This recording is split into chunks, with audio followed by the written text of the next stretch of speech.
Friends, എല്ലാവർക്കും ആദ്യമേ തന്നെ ഓണാശംസകൾ.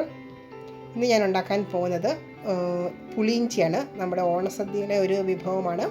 എല്ലാവർക്കും തന്നെ അറിയാവുന്നതാണ്, എന്നാലും ഞാനത് എൻ്റേതായ ശൈലിയിലൊന്ന് ഉണ്ടാക്കുകയാണ്. അപ്പം അതിനായി ഞാൻ എടുത്തിരിക്കുന്നത് 250 ഗ്രാം ഇഞ്ചിയാണ്. അത് ചെറുതായിട്ട് കുറച്ച് അരിഞ്ഞു വെച്ചിരിക്കുകയാണ്. പിന്നെ അതിനാവശ്യമായ പുളിവെള്ളമാണ്. പുളിവെള്ളം ഞാനത് വാളംപുളി പിഴിഞ്ഞ് അതിൻ്റെ വെള്ളം അരിച്ചെടുത്ത് വെച്ചിരിക്കുന്നതാണ്. പിന്നെ ഒരു 3 പച്ചമുളക് എടുത്തിട്ടുണ്ട്. പച്ചമുളക് നിങ്ങൾക്ക് എരിവനുസരിച്ച് കൂട്ടുകയോ കുറയ്ക്കുകയൊക്കെ ചെയ്യാം. പിന്നെ ഒരു ശർക്കരയുണ്ട, പിന്നെ വേണ്ടത് കായപ്പൊടി, പിന്നെ അതിലേക്ക് വേണ്ട പൊടികൾ മഞ്ഞൾപ്പൊടി, മുളക് പൊടി. ഇത് ഞാൻ വെളിച്ചെണ്ണയിലാണ് ഉണ്ടാക്കുന്നത്. അപ്പോൾ നമുക്ക് സ്റ്റാർട്ട് ചെയ്യാം. നമ്മുടെ പാൻ ചൂടായിട്ടുണ്ട്. അതിലേക്ക് നമുക്ക് എണ്ണ ഒഴിച്ചു കൊടുക്കാം. എണ്ണ ഇതിന് കുറച്ച് കൂടുതൽ വേണം, കാരണം ഇഞ്ചി നന്നായിട്ടൊന്ന് ഫ്രൈ ആയി വരാൻ ആവശ്യമുള്ള എണ്ണ വേണം. എണ്ണ ചൂടായിട്ടുണ്ട്. നമുക്ക് അതിലേക്ക് അരിഞ്ഞു വെച്ചിരിക്കുന്ന ഇഞ്ചി ഇട്ട് കൊടുക്കാം.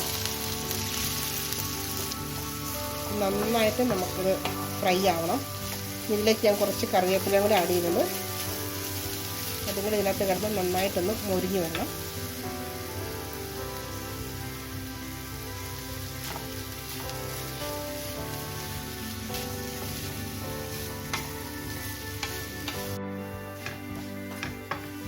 നമ്മുടെ ഇഞ്ചിയൊക്കെ നന്നായിട്ട് ഫ്രൈ ആയി വന്നിട്ടുണ്ട്. ഇനി നമുക്ക് ഇതിലേക്ക് മഞ്ഞൾപ്പൊടി, മുളക് പൊടി ഇട്ട് കൊടുക്കാം. ഞാൻ ഇതിലേക്ക് 1/2 സ്പൂൺ മഞ്ഞൾപ്പൊടിയാണ് ഇട്ട് കൊടുക്കുന്നത്. അതൊന്ന് ഇളക്കി നന്നായിട്ടൊന്ന് എണ്ണയ്ക്കകത്തിട്ടൊന്ന് മുരിക്കാം. ഇനി ഇതിലേക്ക് നമുക്ക് മുളക് പൊടി ഇട്ട് കൊടുക്കാം. 2 സ്പൂൺ മുളക് പൊടി ഇടുന്നുണ്ട്. ഇത് നന്നായിട്ടൊന്ന് മുരിച്ചെടുക്കാം.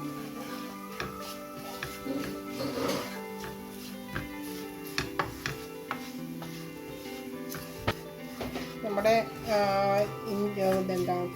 മഞ്ഞളിൻ്റെയും മുളകിൻ്റെയൊക്കെ കുത്തിലമണമൊക്കെ അത് മാറിയിട്ടുണ്ട്. നമുക്കിനി ഇതിലേക്ക് പുളിവെള്ളം ഒഴിച്ചു കൊടുക്കാം. കുറച്ച് പുളിവെള്ളം ഒഴിക്കാം. പിന്നെ വേണമെങ്കിൽ നമുക്ക് അതനുസരിച്ച് ആഡ് ചെയ്യാം. അത് നന്നായിട്ടൊന്ന് യോജിപ്പിച്ച് കൊടുക്കാം. ഇതിലേക്ക് കുറച്ച് ഉപ്പിട്ട് കൊടുക്കാം.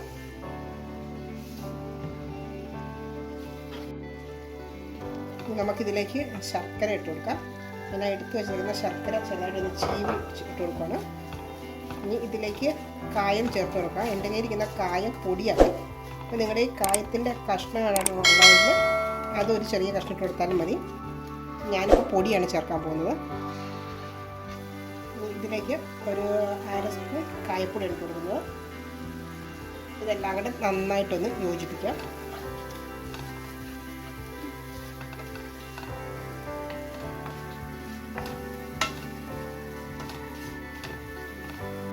നമ്മുടെ പുളിയിഞ്ചി റെഡി ആയിട്ടുണ്ട്. നമുക്കിനി ഇത് ഓഫ് ചെയ്തിട്ട് ഇതിലേക്കൊന്ന് താളിച്ചൊഴിക്കാം.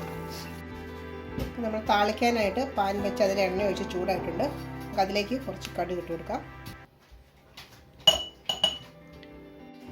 ഇതിലേക്ക് കുറച്ച് കറിവേപ്പിലയും ഒരു 2 പച്ചമുളകും ഇട്ട് കൊടുക്കാം.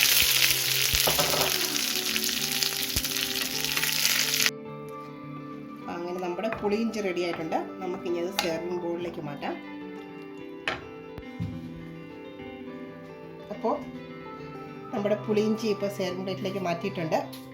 എല്ലാവരും ഒന്ന് ട്രൈ ചെയ്ത് നോക്കുക. ഇഷ്ടമായാൽ എൻ്റെ ചാനൽ സബ്സ്ക്രൈബ് ചെയ്യാൻ മറക്കരുത്.